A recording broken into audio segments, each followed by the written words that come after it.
Okay, Marita. Ready? Good morning. Welcome to the third virtual Board of Supervisors meeting. And to county staff out there, we thank you very much. And to the public, we appreciate all that you're doing to be safe. Thank you.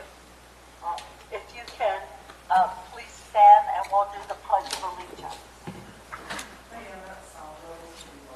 I can't. I pledge It's not on allegiance there yet. to the flag Of the United States of America and to the republic for which it stands, one nation, under God, indivisible, with liberty and justice for all.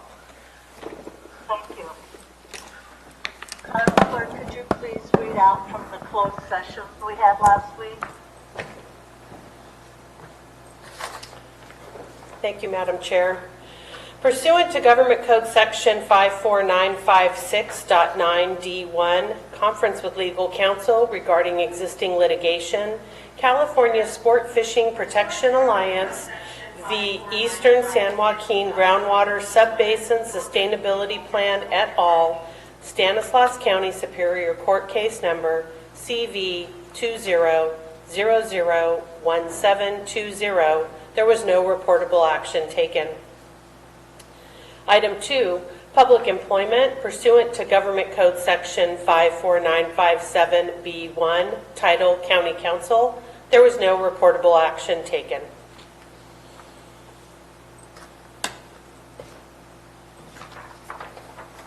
Are there any staff announcements that you know of? No, there are not. Okay. I'd like to move to public comment. If anyone in the public has something they'd like to say, if you could please call in or email, because all the doors to Government Center are locked. I'm sorry, Madam Chair, we don't accept emails during the meeting. If the public would like to comment, they can call 669-900-9128 or 346-248-7799. The meeting ID number is 917-7514-755. And the password is 804433. Can you flash that on the screen and we'll wait a couple of minutes? I certainly can. Why isn't it showing? Just do share. It's not there. I'll do it. I thought I did. Oh, okay, I got it.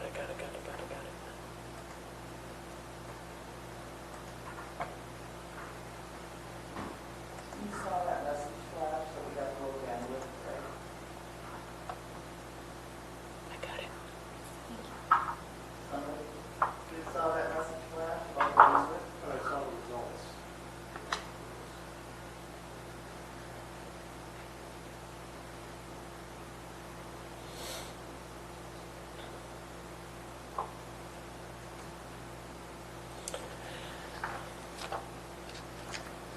Do you know who this person is that's hanging out here?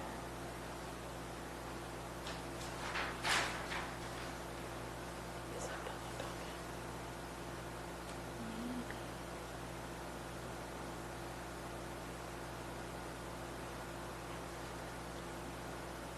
Do you want to have them join?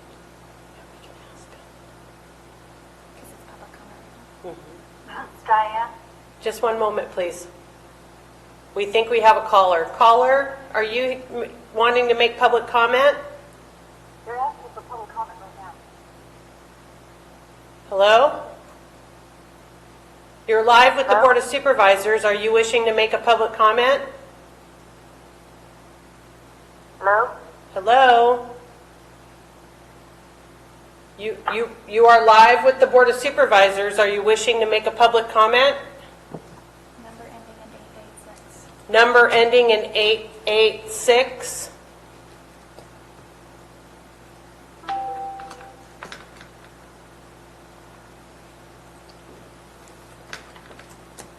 sorry, we can't hear you.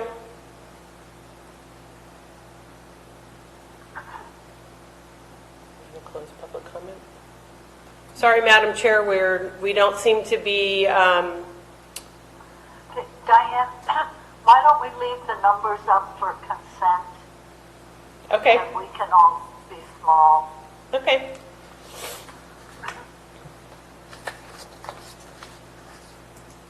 So moving to the consent agenda.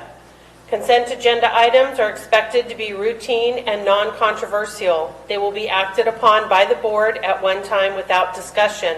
Any board member, staff member, or interested party may request removal of an item from the consent agenda for later discussion.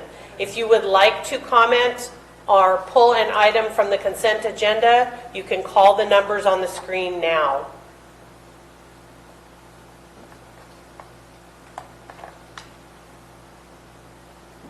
Does any member of the board wish to pull a consent agenda item? Does any staff member wish to pull an item?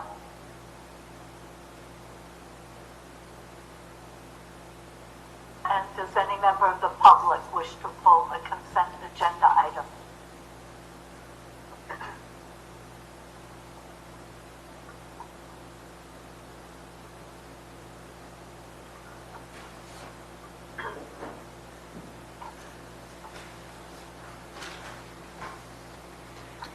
I don't believe we have any calls, Madam Chair. Seeing that no one wishes to pull an item, I'll accept a motion on the consent agenda, please. So moved, Madam Chair. A motion by Supervisor Stomper. I'll second. Second by Supervisor Topanelli. All in favor? Aye. Opposed? Passes on a 5-0 vote of the board. Thank you. Would like to move now to item 5. Item. Sorry. Numbers in the comments Item section. 3, the regular agenda. Okay. Thank you. Item 3 on the regular agenda is from Health and Human Services to receive an update presentation from staff on COVID-19 novel coronavirus. Dr. Kaleda, Mrs. Strange. Yes, good morning, Madam Chair. Good morning. Senator Galena. All right, well, I'll just begin what I'm going to say by giving you some numbers like we've done in the past. So as of Tuesday, April 21st, there were 30,978 cases of novel coronavirus infection within California and 1,208 deaths. Calaveras County has 12 reported confirmed cases of COVID-19 to date with no deaths, with 3 cases reported in the past week. One is in an adult male in Valley Springs, and the other 2 are in household members in West Point area. So all 3 of these new cases are considered either imported into the community with exposure outside of our borders or epidemiologically linked to established cases. So there's not a thought of community transmission associated with any of these 3 new cases, which is an important distinction that we've talked about before. So far, Markway Medical Center and the healthcare system of Calaveras County has not been overrun. Hospital surge plans have been activated to increase bed capacity, ICU beds, ventilator capacity, and public health has set up a 30-bed alternate care site at Calaveras High School in San Andreas. Statewide, as well as our local public health stay-at-home orders, have enhanced social distancing activities and effectiveness. So we're successfully flattening the curve. We're delaying new case occurrence, and we're sparing the healthcare system. So I'm really proud of the job our county residents have been doing in this area. The sacrifices on the part of the public in suspending group activities, non-essential business, and travel, basically sheltering in place over the last 4 weeks, have significantly blunted the impact of the COVID-19 epidemic on our community and are saving lives. But let's be clear, the public is growing weary. People are increasingly frustrated, anxious, and looking forward to getting back to life as we used to know it. So to allay these concerns, I think it will be helpful to broach the concept of what opening up our community entails. So I'd like to provide some scientific and evidence-based predictions regarding what factors need to be in place to allow for the institution of relaxation of the current stay-at-home directives and what time frames we can expect this to happen in. I'll preface these predictions on the facts that the state of California indicators and guidance would supersede my projections. We're still under a statewide stay-at-home order, and these underlying assumptions are that social distancing activities will continue in place until deemed no longer needed, and that new case counts will remain low, and the governor's stay-at-home order will, in time, be rescinded. So let's start with late April to middle May time frame. I suspect the number of new cases will continue to be flattening, and the relaxing of community mitigation activities is contingent upon the outbreak remaining stable and transmission of disease being controlled. That's an important initial step that's necessary before discussing relaxing these social distancing measures. So under this scenario, I would propose in early May the reinstitution of solitary outdoor activities such as golf, parks, hikes under these conditions, assuming that they be conducted in adherence with strict social distancing practices. The stay-at-home order should persist toward the end of May and into mid-June. Antibody testing should also become available by this time frame to help identify those with immunity and allow for safe return to the workforce. By mid-June to early July, the easing of stay-at-home policies can start to be considered more realistically. By early summer, we should see tailored approaches for getting people back to work. One size won't fit all. A lot of this will depend on how capable public health is in containing new outbreaks and having beefed up staffing to aggressively investigate and identify them before they grow out of control. High-risk people will continue to need to shelter in place. Immune individuals, those identified with antibody testing, can start to go back to work first. Reopening of stores, restaurants can start to be considered during this time frame of mid-June to early July, but limiting the number of patrons, wait staff, maybe wearing gloves and masks, disposable venues, things won't look exactly the way that we're used to, but the initiation of some of those restaurants and non-essential businesses would be able to start to be put into place in a phased and staged fashion in this time frame. Employers would be encouraged to continue to allow telecommuting for eligible and applicable businesses and employees. Late summer, measures will be in place at that point to rapidly detect and respond to disease resurgence. Schools should remain closed, no summer school or other school-based activities such as daycare. Schools will likely be able to resume in the fall with social distancing.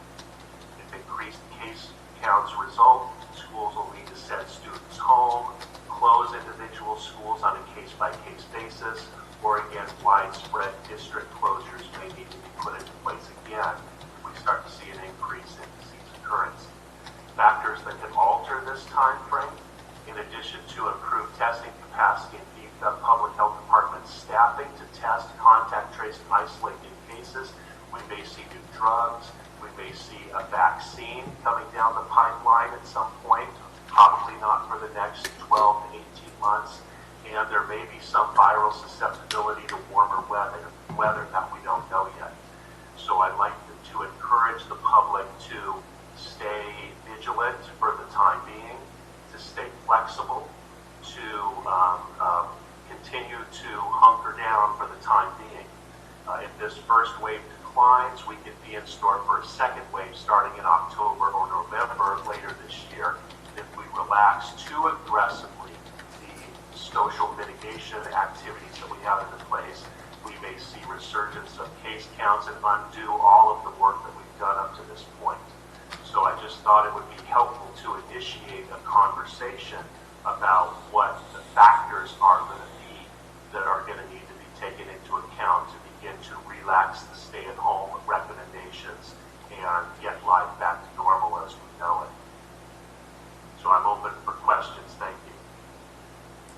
Do any of my colleagues have questions for Dr. Kay at this time? Did I cut out for a while, Madam Chair? Well, your mouth wasn't moving, but we could hear you. Okay. That's magic. Oh, Jack? Thanks, Marita. I apologize. I should have hit the little raise your hand button. Doctor, thank you so much for all this work. And you answered a lot of the questions that I had by laying out sort of that timeline, because I think you're correct. That's what everybody's trying to figure out. And it sounds like you're working through a process that seems very responsible, and I appreciate that. I always ask the same question. So, is there anything else you need from the Board of Supervisors to help you move forward? Yes. The mitigation activities that we have into place right now that have been a sacrifice to the community are paying off. So as much as you can with your constituents and the business community, those people that you interact with, I would like you to impart to them the importance of continuing these measures, and we're working on ways to phase them out, continuously being able to monitor that we're not going to see a disease resurgence. So it's a process getting life back to normal again. So the more that your constituents in our community can understand that, I think the less frustration there may be as the weather gets warmer and people want to be doing the things that they've become accustomed to doing in life. Mr. Mills? Oh, I'm sorry, Jack. I think it's important that I agree, I think it's important we let people know that, this is working. Sort of, the more it works, the less people might value it, but this is what success looks like, I suppose. And so thanks for coming up with that timeline. That will help us stay with our constituents. Thank you, Doctor. Mr. Mills? Hi, good morning, Doctor. As you know, there are 7 states that never really got into the idea of sequestering. There are also other states that are now looking to get out: Georgia, Tennessee, Colorado, Idaho, etc. I'm looking at their data and kind of wondering why California is taking such a draconian, in my world, approach to removing civil liberties from people, where there has been no recorded deaths in this county, and not allowing our people to get out and to maintain some type of, I call it social activities that can help with their mental state as much as their physical state. As you know, you've got a flurry of emails from me yesterday regarding our golf courses and what they're willing to do to get back to normal and how important those golf courses are. But they're just a small part of the overall situation of allowing people to get out and be active outside of their homes. What kind of a response do you think we need to have to this? Well, Supervisor Mills, there is a stay-at-home order in effect from the governor by executive order that all Californians are subject to. And I think that it was California's early adoption of these social mitigation activities, which, may seem draconian to some. However, they have shown to blunt the epidemic in California.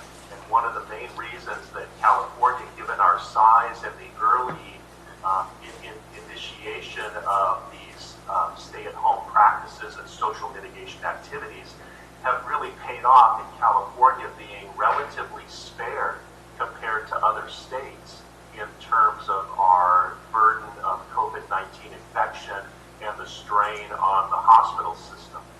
So I understand the potential hardship that these efforts are exacting on the population.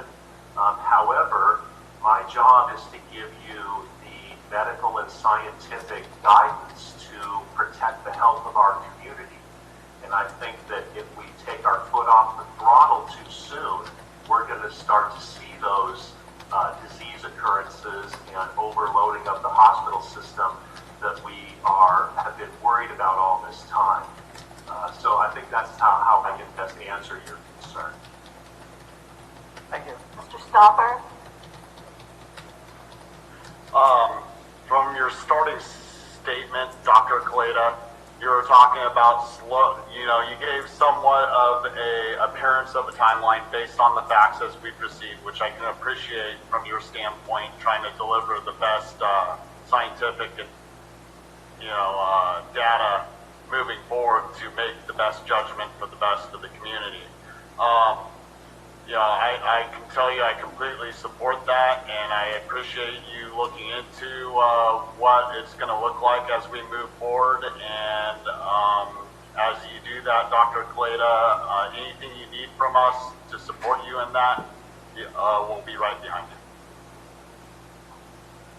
Well, what I can say, Supervisor Stopper, is that Mr. Alt has been very helpful in the process of working with the golf courses and getting them sort of all on the same page about what factors would need to be put into place in order to allow them to resume their operations.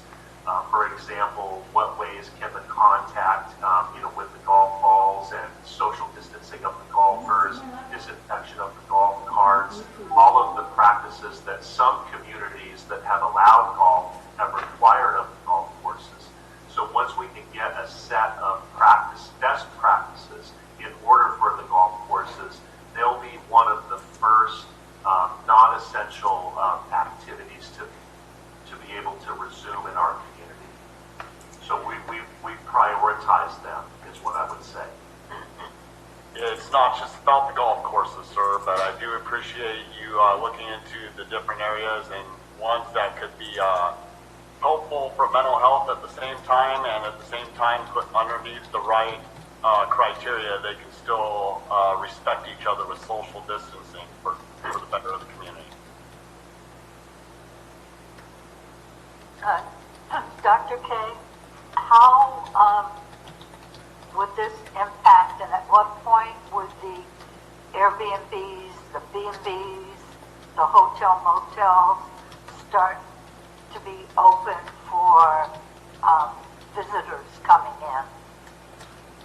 Do you see that as being in the late summer category, or mid-June, early July when we start opening the restaurants? Well, some of that is going to be based on what our local disease occurrence looks like, what our local impacts are, and some of that will be dependent upon what the state of California mandates are. So again, I'd like to remind us all that the governor of California, through executive order, has a statewide stay-at-home order in effect.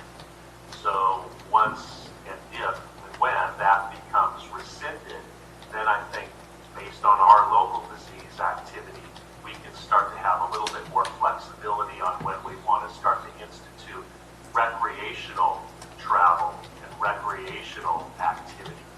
So that's a distinction that I think is still covered by the current stay-at-home directives. Okay, and what about the wineries being able to be open, at least for people to come in and purchase wine versus maybe wine tasting? Well, when I had set up my projections, and again, these are projections based on certain assumptions of limited disease activity and non-resurgence of cases, but in that mid-June to the end of July time frame that I sketched out, that's when I would see the ability to start reopening of stores and restaurants with limited numbers of patrons, wait staff, wearing personal protective equipment to certain degrees, and wineries would be in that category in my opinion. So, in the process of doing this, we're then going to be inviting, whether it's stated or not, visitors into our county. So, are we then going to be saying, stay at home and visitors? Those are oxymoron terms.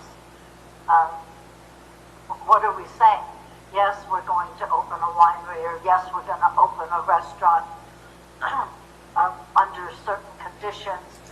Yes, we're going to open golf courses under certain conditions. We're now inviting non-essential traveling into the county. So how do you, and I guess OES, Al, how are you managing? How do you see this being managed? Well, that's factored into the recommendations for relaxation of some of these social distancing and stay-at-home recommendations. And that's the balancing act that goes into that thinking and that equation. For example, there are people that right now want to see golf reinstituted in the community. Well, that's fine for local golfers and members of local golf courses, but then there's also the element of people coming from outside of the community to golf, and that's something that we want to regulate and manage.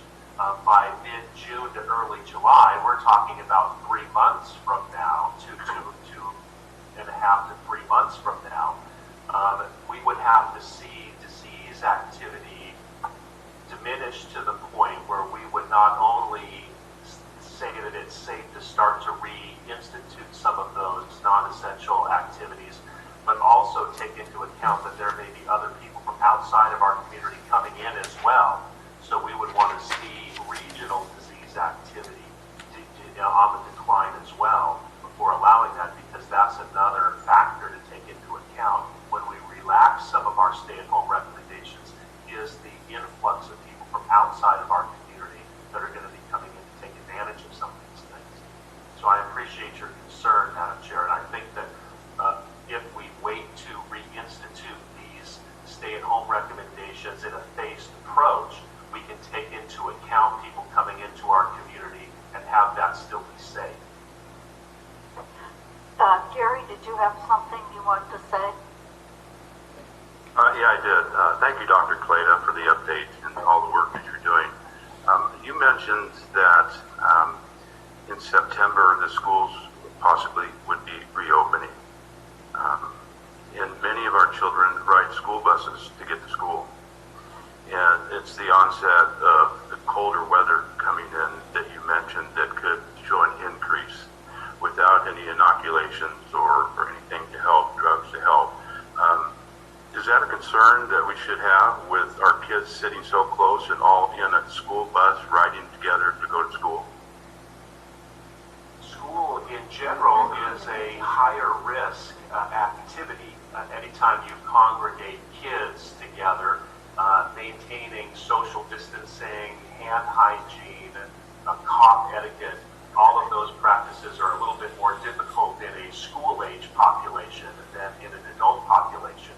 So within the school setting, there are identified high-risk settings: school bus and transportation, lunch, getting kids together for lunch, and the essential feeding and nourishment of the children is potentially a more high-risk situation if you get kids together for in cafeterias and that kind of thing. So when it comes to reopening the school, those higher risk activities will definitely need to be taken into account, and mitigation activities are going to need to be put into place to prevent those high risk settings from being potentially causes of disease recurrence. And so that's going to be a conversation that our department and the schools are going to continue to have as time goes on, how to reinstitute school but keep it safe. School's not going to look the same once it goes back into effect. So when school is hopefully be able to resume in the fall, it won't be the same type of school environment that it was before the COVID-19 pandemic. Supervisor Garamendi?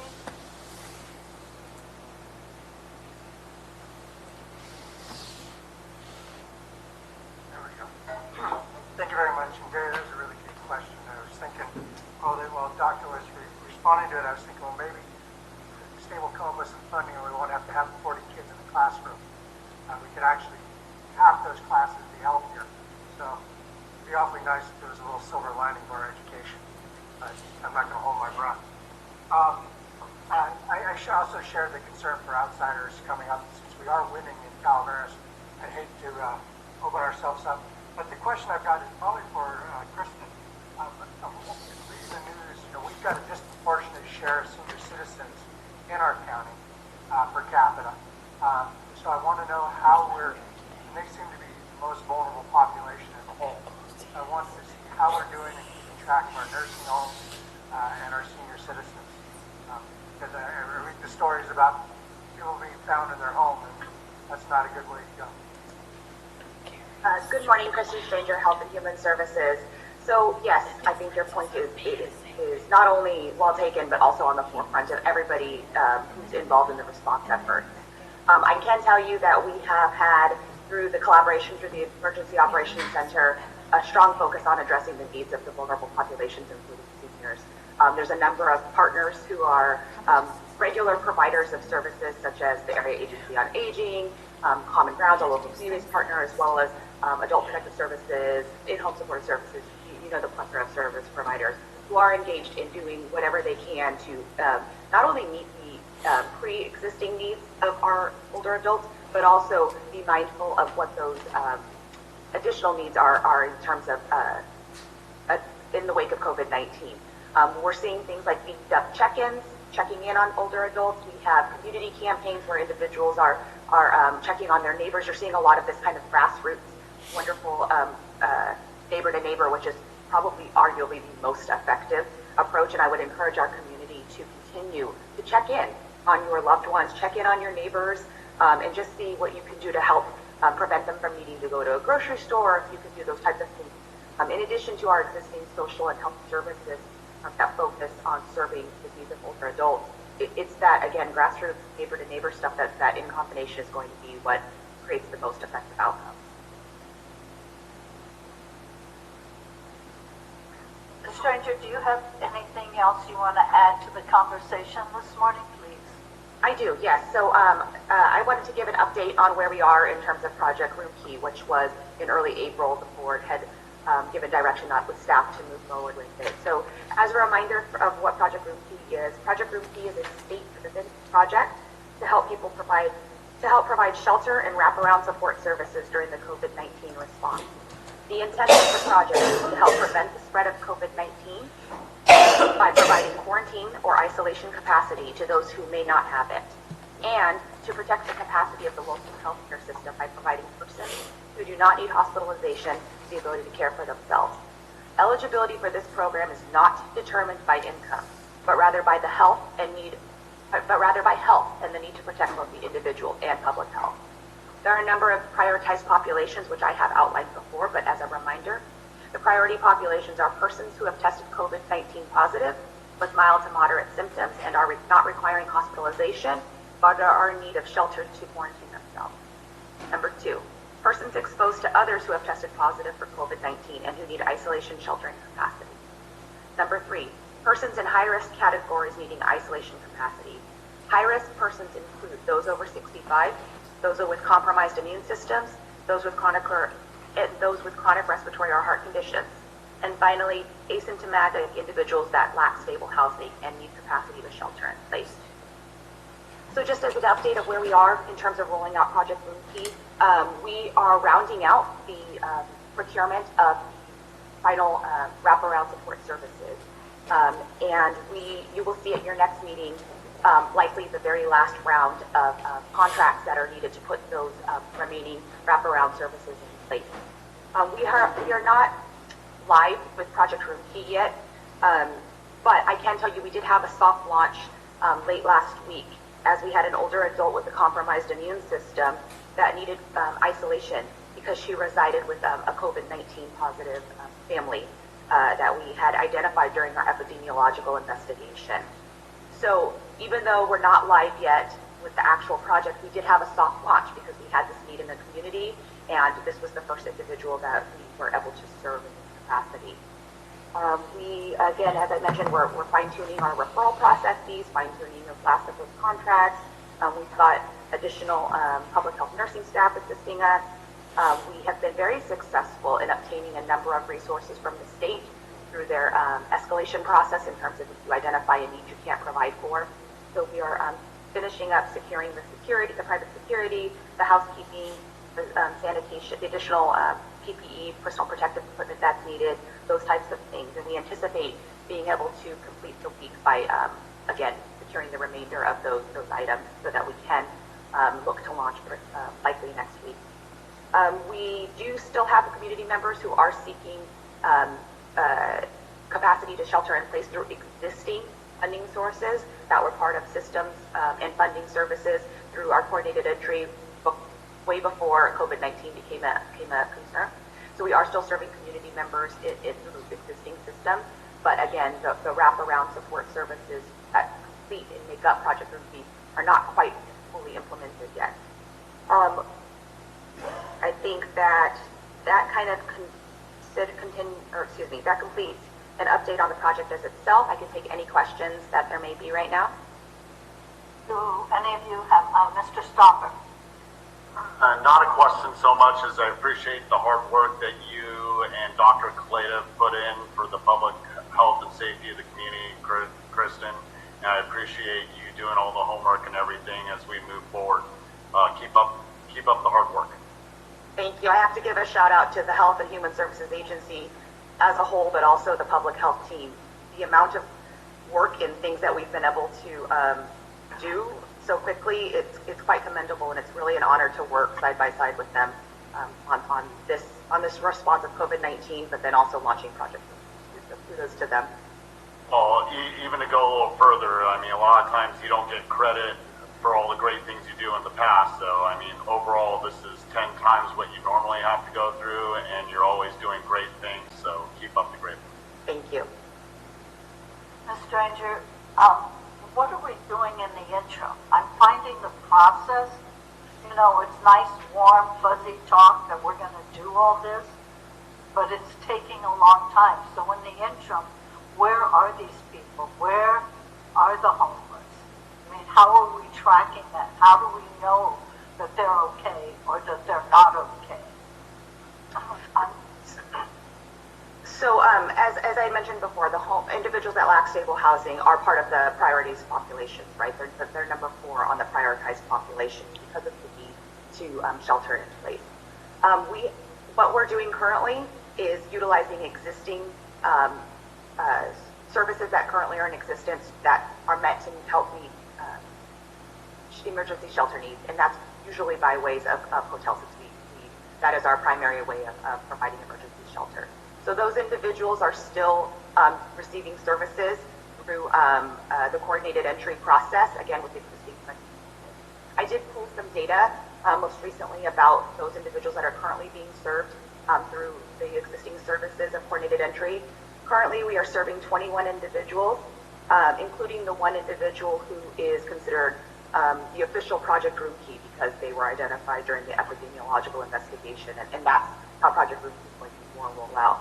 But 21 individuals, 20 needing the shelter-in-place capacity, 4 that are that have chronic health issues, 1 veteran, and 2 that are chronically homeless, with 0 that are out of the that are not from Calaveras County, that are from out of the area. And I think that's important because the point in clarifying those individuals is one individual can fit within multiple categories, right? You can lack stable housing, and you can also have chronic health conditions. You could be needing to shelter in place, but you can be over 65, and so people have come with various types of needs and such, and so we're looking to, again, very quickly create this system of intake and referral processes, and I do anticipate with us being able to officially launch Project Room Key next week after the Board of Supervisors meeting to finalize the last of the contracts. Thank you. And the housing for first responders, that's already been resolved and they know where they can go? So Project Room Key is meant to meet that need as well. So within those prioritized populations, again, going back to the concept of needing isolation, that could be a first responder. Those individuals right now would come from a public health referral. Again, we haven't gone live with the whole, use this form to do this. It's been we're working through those processes as fast as we possibly can. But if we learn of a first responder right now, or anybody who is needing to isolate due to those factors that I indicated before, testing positive for COVID-19 and don't have the ability to isolate at home or whatever it might be, we would work that through kind of the soft launch like we just did with the individual who needed it that we discovered during the epidemiological investigation. So if you have a first responder who's not comfortable going home because of the work they're doing, is there not a place that's already been established for them? So right now, the way that Dr. Clada's local health order is written, the short-term lodgings do have the ability to remain open if they are working to address the COVID-19 response, or they are providing a place for essential service workers to stay. So right now, if I was a person who if I was a first responder and I did not feel comfortable with going home for whatever it might be, my not wanting to expose my family, I can personally engage reach out to an individual hotel, and I can reserve a room. That is currently in existence. The process for Project Wound Key, where we have those prioritized populations of who we would serve, which could also serve a first responder, is not fully implemented yet. But again, we do have kind of a soft launch that started where we could, and we typically learn about these individuals through the Emergency Operations Center, since we're all kind of working together through that collaboration. We would be able to serve them. And then lastly, I think another important point, because there's many arms of this response, right, and they're coming from various state oversight agencies. We also have the state launched through their Cal Travel Store, I believe it is called, a way for individuals who are healthcare workers and needing isolation to be able to access that state resource, and that's available online. And so again, you're seeing these different arms that are all doing what they can to bring together to try to address the overarching needs of the community. Thank you. Is there any other questions for Mrs. Stranger? I'd like to open it up to the public. Does the public have any questions or comments they'd like to make?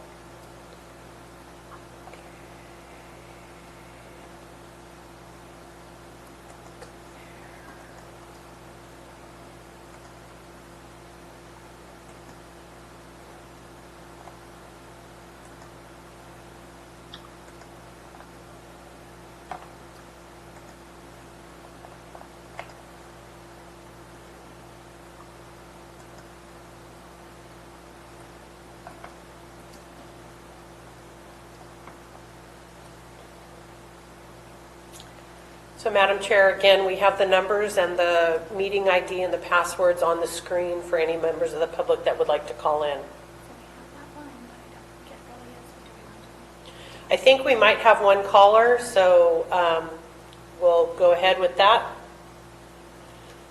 Caller ending in 886, you are live with the Board of Supervisors. Did you want to make a comment? Hello? Did you want to make a comment? Can you hear me? Yes. Did you want to make a comment? Yes, let me gather my thoughts. We've been muted, and most of the public, I think, has been muted. That was made clear. Oh, thank you, by the way, for having me. It's just kind of difficult to get through. So I'm hearing, or from what I understand, that people are not going to be going back to work from this model that's been thrown out there until sometime in June. Is that going to be used as protocol for reopening our county? And then there was questions about the golf courses reopening, which is great, but obviously they're going to have employees at these golf courses. How are we going to mitigate that?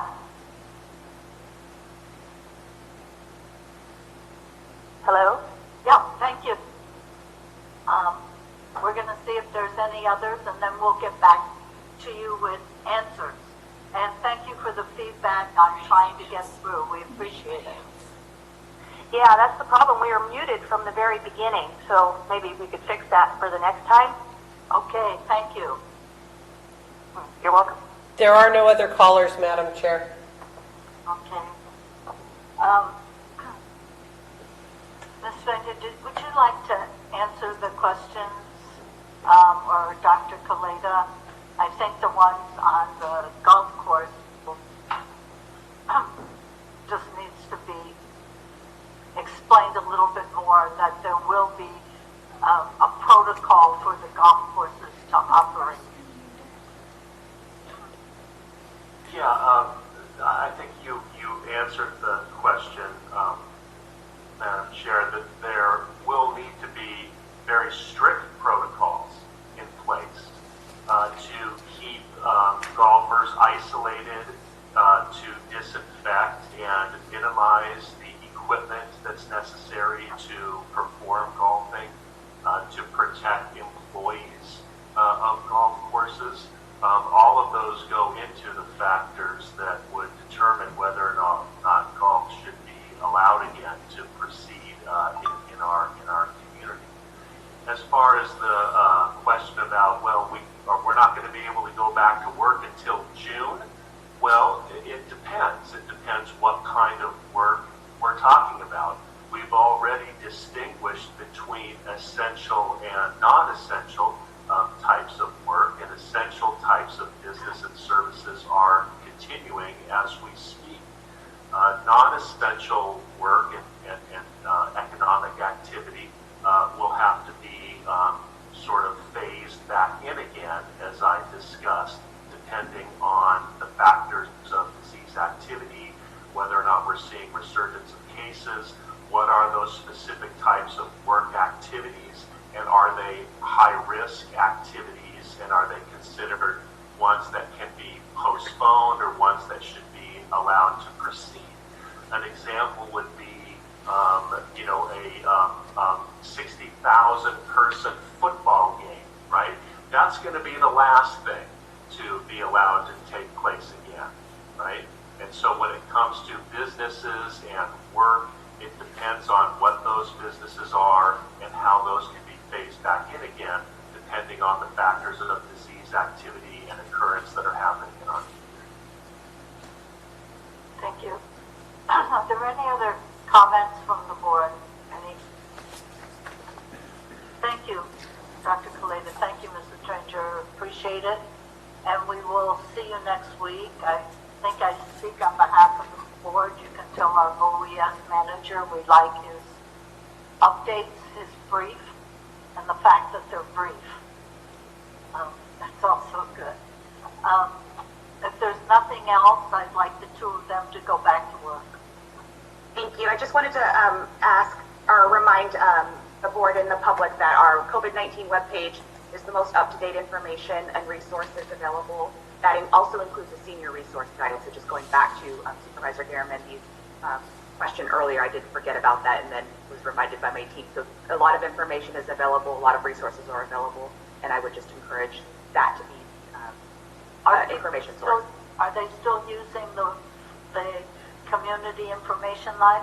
Yes, and that is plastered at the top of the COVID-19 webpage as well. So yes, the community resource line is available, as well as the webpage with the information as well. Good, thank you. Thank you both very much. Okay, I'd like to move on to any announcements the supervisors might have. Well,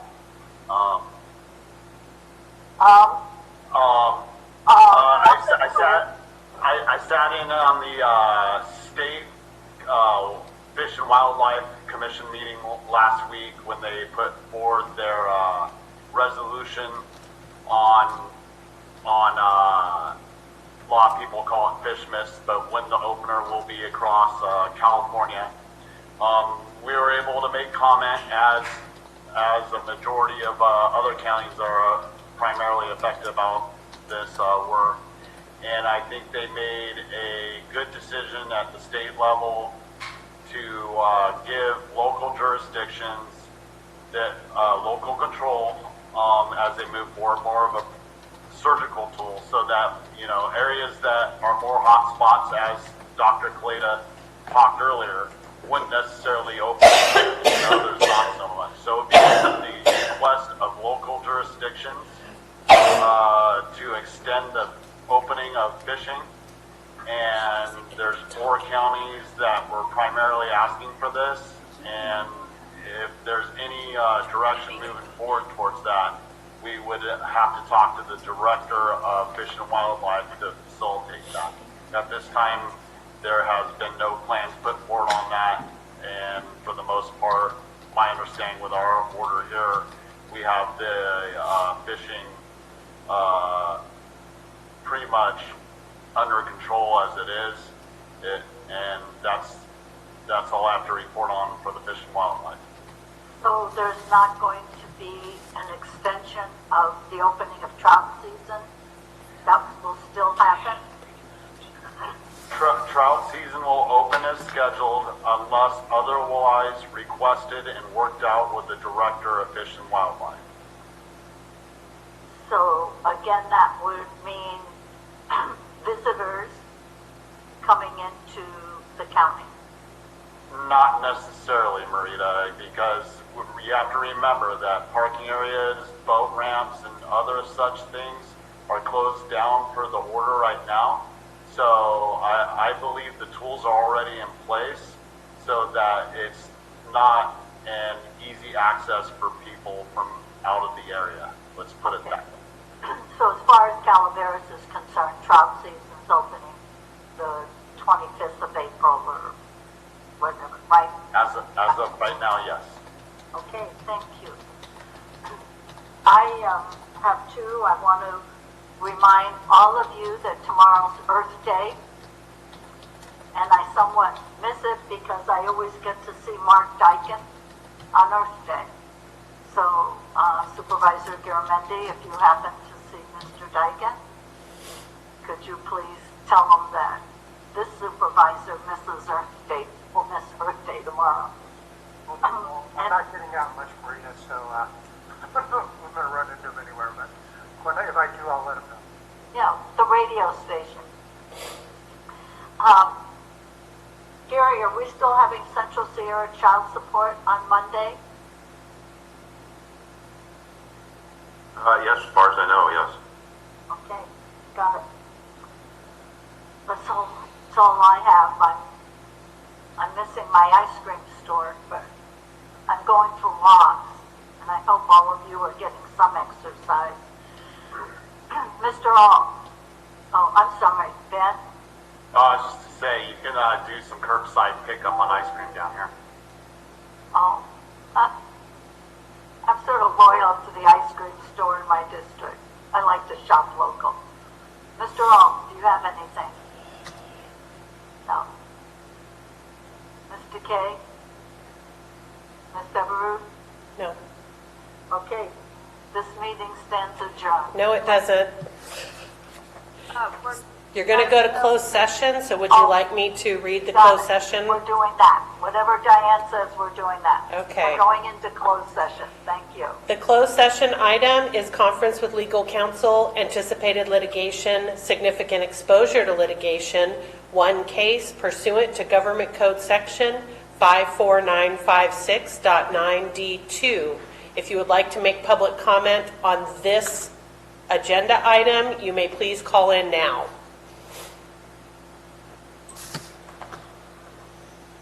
I'll learn.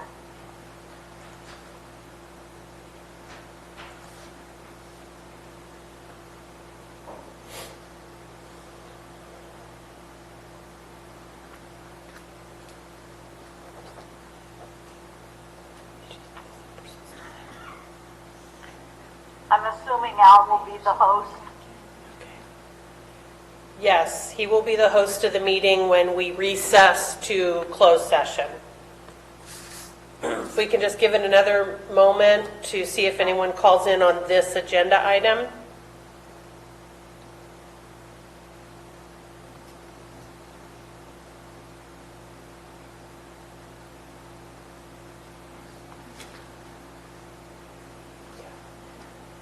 We don't seem to have any other callers, Madam Chair.